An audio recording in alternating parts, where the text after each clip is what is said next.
Thousands of miles away from Chennai, a decision was made that will affect this warming city.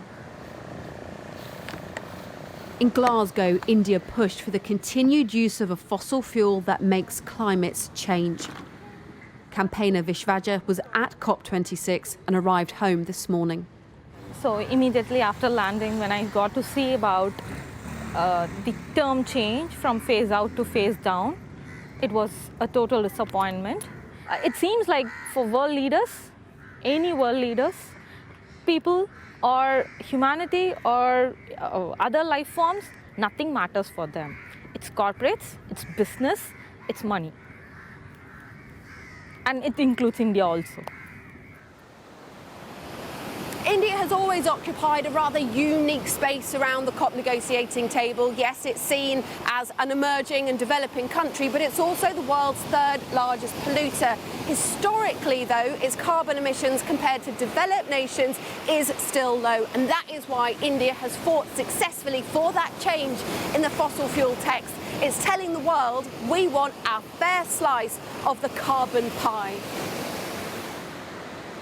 Do you think it was fair of India to change the text around fossil fuels and around coal?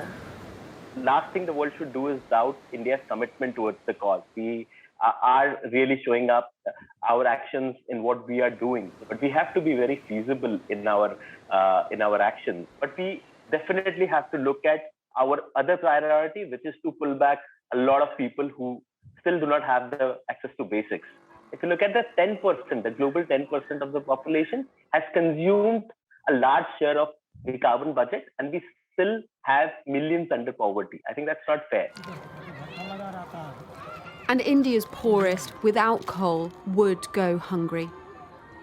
It's an issue campaigners say the developed nations have failed to hear at COP or properly finance. The global north have all the privileges, and the problems lies in the global south.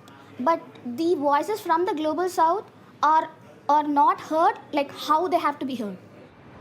But as if on ironic cue, over India's capital, a smog has fallen, fuelled in part by surrounding coal power plants. And this will only get worse as domestic coal production is going up to keep energy prices low. The stance of the Indian government asking the rich and developed nations to put up the money is very justified. But asking for continuing the mining and burning of coal and fossil fuel is irresponsible, and not just for the world, but also for India and China and the people who live around these disaster zones.